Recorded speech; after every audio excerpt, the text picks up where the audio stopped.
വ്യാപാര യുദ്ധത്തിൽ ചൈനയോട് വിട്ടുവീഴ്ചയില്ലാതെ US president Donald Trump. China ഒഴികെയുള്ള രാജ്യങ്ങൾക്ക് മേൽ ചുമത്തിയിരിക്കുന്ന പകരച്ചുങ്കം 90 ദിവസത്തേക്ക് ട്രംപ് ഭരണകൂടം മരവിപ്പിച്ചു. എന്നാൽ ചൈനയ്ക്ക് മേലുള്ള ഇറക്കുമതി തീരുവ 125% ഉയർത്തുകയും ചെയ്തു. ചൈന ഒഴികെയുള്ള മറ്റു രാജ്യങ്ങൾക്ക് അടിസ്ഥാന തീരുവ 10% അധികമായി ചുമത്തിയ തീരുവയാണ് 90 ദിവസത്തേക്ക് മരവിപ്പിച്ചിരിക്കുന്നത്. വൈറ്റ് ഹൗസ് സെക്രട്ടറി കരോലിൻ ലീവിറ്റാണ് ഇക്കാര്യം അറിയിച്ചത്. വ്യാപാര യുദ്ധ കനക്കുന്നതിനിടെ ചൈനയ്ക്ക് ബുധനാഴ്ച 104% തീരുവ ഏർപ്പെടുത്തിയിരുന്നു. ഇതിന് പിന്നാലെ അതേ നാണയത്തിൽ ചൈന തിരിച്ചടിച്ചു. യുഎസിൽ നിന്നും ഇറക്കുമതി ചെയ്യുന്ന ചരക്കിന് ചൈന 84% തീരുവ പ്രഖ്യാപിച്ചു. ഇത് വ്യാഴാഴ്ച ഉച്ചയ്ക്ക് 12:01 നിലവിൽ വരുമെന്ന് അറിയിച്ചു. ഈ പ്രഖ്യാപനം നടത്തി 24 മണിക്കൂർ പിന്നിടുമ്പോഴാണ് യുഎസ് ചൈന ഉൽപ്പന്നങ്ങൾക്ക് മേൽ തീരുവ വീണ്ടും ഉയർത്തി 125% ഉയർത്തിയത്. വ്യാപാര പങ്കാളികൾ ഉൾപ്പെടെ 60ഓളം രാജ്യങ്ങൾക്ക് ട്രംപ് പകരച്ചുങ്കം ഏർപ്പെടുത്തിയിരുന്നു. ഇത് ബുധനാഴ്ച നിലവിൽ വരികയും ചെയ്തു. അതാണിപ്പോൾ 90 ദിവസത്തേക്ക് മരവിപ്പിച്ചിരിക്കുന്നത്. ഇന്ത്യക്ക് യുഎസ് ചുമത്തിയ 26% ചൈനയ്ക്ക് 34%. എന്നാൽ അതിനു മുൻപ് 2 തവണയായി ചുമത്തിയ 10% വീതം തീരുവ കൂടി ചേർന്നപ്പോൾ അത് 54%. ഇതിനുള്ള മറുപടിയായി ചൈന യുഎസ് ഉൽപ്പന്നങ്ങൾക്ക് 34% ഇറക്കുമതി തീരുവ ചുമത്തി. ഇത് ബുധനാഴ്ച നിലവിൽ വരുമെന്ന് പ്രഖ്യാപിച്ചു. കുപിതനായ ട്രംപ് ചൊവ്വാഴ്ച ചൈനയ്ക്ക് 50% തീരുവ കൂടി ചുമത്തി. അതോടെയാണ് ചൈന യുഎസിന് നൽകേണ്ട ഇറക്കുമതി തീരുവ 104% മാറിയത്. ഇത് ബുധനാഴ്ച നിലവിൽ വരുമെന്നും പറഞ്ഞു.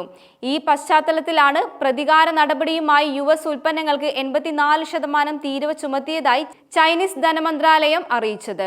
മണിക്കൂറുകൾക്കകം ചൈനയ്ക്കു മേലുള്ള തീരുവ 125% ട്രംപ് തിരിച്ചടിക്കുകയും ചെയ്തു. ചൈന ഇതിനോട് ഇനി എങ്ങനെ പ്രതികരിക്കുമെന്ന് കണ്ടറിയേണ്ടതുണ്ട്. നേരത്തെ ഞങ്ങളെ സമ്മർദ്ദത്തിലാക്കുകയോ ഭീഷണിപ്പെടുത്തുകയോ ചെയ്തത് ശരിയായ മാർഗമല്ലെന്ന് ഒട്ടേറെ തവണ ആവർത്തിച്ചിട്ടുണ്ട്.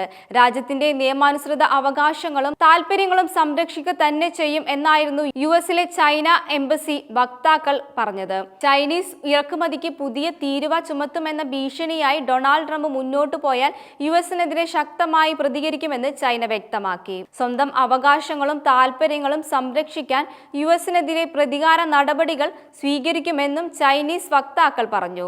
യുഎസിന്റെ പകരം തീരുവ ഏകപക്ഷീയമായി ഭീഷണിപ്പെടുത്തൽ രീതിയിലാണെന്നും ചൈനീസ് വാണിജ്യ മന്ത്രാലയം മുൻപേ പറഞ്ഞിട്ടുണ്ടായിരുന്നു. ചൈന സ്വീകരിച്ച പ്രതിരോധ നടപടികൾ രാജ്യത്തിന്റെ പരമാധികാരം, സുരക്ഷ, വികസന താൽപര്യങ്ങൾ എന്നിവ സംരക്ഷിക്കുന്നതിനും രാജ്യാന്തര വ്യാപാര ക്രമം നിലനിർത്തുന്നതിനും ലക്ഷ്യമിട്ടായിരുന്നു. അവ പൂർണ്ണമായും നിയമാനുസൃതമാണ്. ചൈനയ്ക്കുള്ള തീരുവ വർദ്ധിപ്പിക്കുമെന്നുള്ള യുഎസ് ഭീഷണി ഒരു തെറ്റിനു മുകളിൽ മറ്റൊരു തെറ്റ് ചെയ്യലാണ് എന്നും പറഞ്ഞു. ചൈന ഒരിക്കലും അത് അംഗീകരിച്ചിരുന്നില്ല. യുഎസ് പ്രതികാര നടപടികളിൽ ഉറച്ചു നിന്നാൽ ചൈന അതിനെതിരെ അവസാനം വരെ പോരാടും. ചൈനീസ് മന്ത്രാലയം ഇതാണ് അറിയിച്ചത്.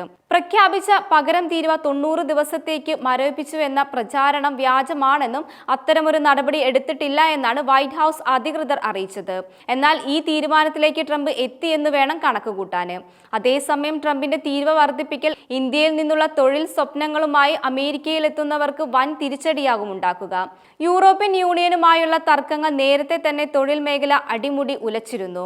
പുതിയ നിയമങ്ങൾ നടന്നില്ലെങ്കിൽ ഉള്ളവരെ ഒഴിവാക്കാനും ഏറ്റവും കൂടുതൽ ബാധിക്കുക കുടിയേറ്റക്കാരെയാണ്.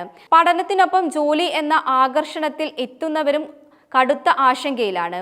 ട്രംപിന്റെ നയത്തിൽ ചോക്ലേറ്റ് മുതൽ സകല ഉൽപ്പന്നങ്ങൾക്കും വില കുത്തനെ ഉയർന്നിട്ടുണ്ട്. ഇത് ആളുകളുടെ കുടുംബത്തെ ബാധിച്ചതോടെ ആയിരങ്ങളാണ് കഴിഞ്ഞ ദിവസങ്ങളിൽ തെരുവിലിറങ്ങിയത്.